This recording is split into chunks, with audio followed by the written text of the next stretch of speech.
Hi, this is episode 18. This is a vlog on my attempt, journey, progress, lack of progress towards squatting double body weight as I'm in my mid 40s.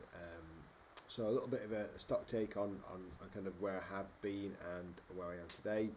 So yeah, this is halfway through third year of trying to do it, and multiple programs have been applied, tried, failed, and tried again, and looking at ways I can bring my own kind of preferences and personality into programming, and particularly liking the use of VBT and velocity data to make better training decisions and be more informed about progress. This time last week, I was answering the question of have I gotten closer, and the data said not really, which was a bit disappointing. But I tempered that disappointment with other information that I gathered across the kind of time period, which was that each time I'd done the test, I'd done so on the basis that I'd evidence of progress in each phase of training. So I think what I said was end of the last episode was I really have evidence of greater training capacity, strength endurance, but not predominantly in maximum strength, which is really what I was trying to get at. But what I decided to do as a training strategy was be more general and build some capacity to train, build work capacity, build some robustness, build some tolerance to load. Because in previous cycles when I've been much more specific in terms of done heavier or percentage of what I thought was heavy and lighter number of repetitions, I was breaking down too many times, I was getting too many soft tissue injuries, and I wasn't able to sustain a block of training for long enough. I haven't had any soft tissue injuries to speak of for quite a long time now. Don't get me wrong, I'm not like in my fullness of youth and feel really robust all of the time. I have my moments of immobility, and me and the foam roll are never far apart. But I don't have anything that said I can't train or it's limiting my training, other than fatigue, tiredness, age, and the things that come with life.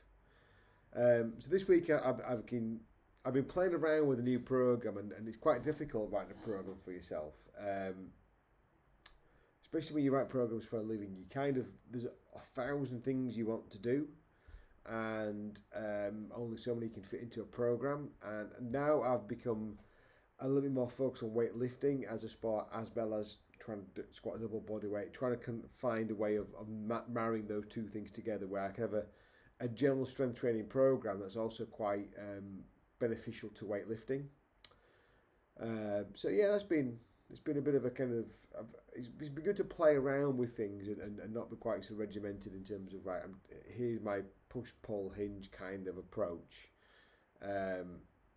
and think of having a kind of like how does it transfer to weightlifting a little bit more.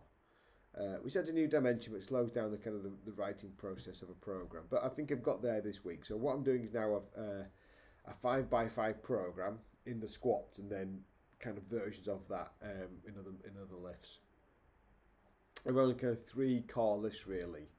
I like to have more than 3 lifts in a program, but at this point of the year, training time is relatively minimised, and I'm going to make sure that I can do the core lifts that I need to get done, and then if the day allows for it, maybe add in 1 or 2 other kind of exercises that are kind of fundamental lifts, but not necessarily central to what I need to do. So it's 5x5 squats, which is 70 kilos for 5, 110 for 5, then 125 for 5. And then 125 is done 3 sets, so that makes it the 5 sets. So that's not a huge leap from where I was doing sets of 10. But the load velocity data that I had for the week before said I actually got 10 kilos weaker on my on my load velocity test. Again, I'd encourage you to go back and look at last week's episode where I unpicked that a little bit, and there may be some nuance in that. But doing more weight, but it's only 5 kilos more weight. But if you think about where I left off the last phase, it was 3x10, and it was on the last 2 weeks of that program that I'd actually got 10 reps of 120. Yes, they were in one set, but the total number of times I lifted 120 kilos was I did 10 reps twice. So what I'm now doing is 125 reps, 105 kilos, sorry, for 15 reps, and I'm doing 15 reps every single time I train. So in terms of exposure to heavier weight, there's a lot more exposure to heavy weight in this program than there was in the last one. So I'm hoping that pays more dividends. The application load velocity is basically I've set a target range of velocities between 0.3 and 0.5 meters per second, and once I go below 0.3, that's when I terminate the set. So it's not quite a percentage base like I had last time. It's more these absolute values. So I'm saying below 0.3, I'm too close to failure, and that's not beneficial for maintaining a relatively high training load across the week. So it's been going okay. I've noticed myself this week across all my lifts. So I did this during the week. I should do that general strength training 3 days a week, and then I'm doing a morning on snatch and a morning on clean and jerk, where it is a lot. I mean, those people do weightlifting training before. I'm just doing the full lifts just as a lead into a competition. 45 minutes to an hour, but maybe 15, 20 repetitions in total. So like it's a completely different type of session. I did notice this week on Wednesday, I ran out of steam. I just didn't have the energy to get that middle strength session in. I had to have a rest day that day. And a bit more kind of philosophical about that. Okay, you can't have a lot of rest days, otherwise you don't have enough exposure to training to get better. But if you don't have those rest days when your body's crying out for it, you just have bad days in the gym, and you probably are going to not lift as much as you want to do. That's going to be psychologically kind of negative, and they're the days you're more likely to get injured, like a back spasm for just lifting with poor technique, or you're tweaking a ductor, or something silly that you can think, I should have done better than that. And as a younger person, I probably would have done. As an older person now, bit more once bitten twice shy kind of approach. Like I say, you can't have them all the time, and sometimes it's kind of go in and do a bit but not much, and sometimes it's go and do nothing. So like, well, having Wednesday off this week, does that mean I could do a better session on Thursday, Friday? I hope so. Not as good as I'd like to have done, but I probably would have done a lot worse today and Thursday if I hadn't have had that Wednesday off. So kind of it is what it is. But yeah, so no, we're going to present day to day. I've only just started the phase, so there isn't really anything really kind of impactful or meaningful to share today. It's just kind of where I am. I'm about 8 days away from my first weightlifting competition in I've no idea how many years.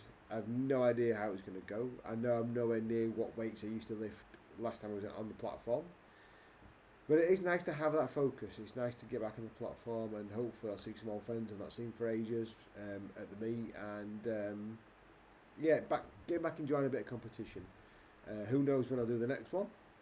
It might be in a few months, it might not be. It might be this time next year, I don't know. I'm not going to qualify for any competitions off the back of it. I'm nowhere near that kind of level at the moment. But it's nice to get back out there and do something and have a bit more of an external focus of my training rather than this internalised desire to be the best version of myself and actively age well and be the best version for my kids. Just a nice way of changing things up. So I'm looking forward to that. I hope it goes well and back into it after then.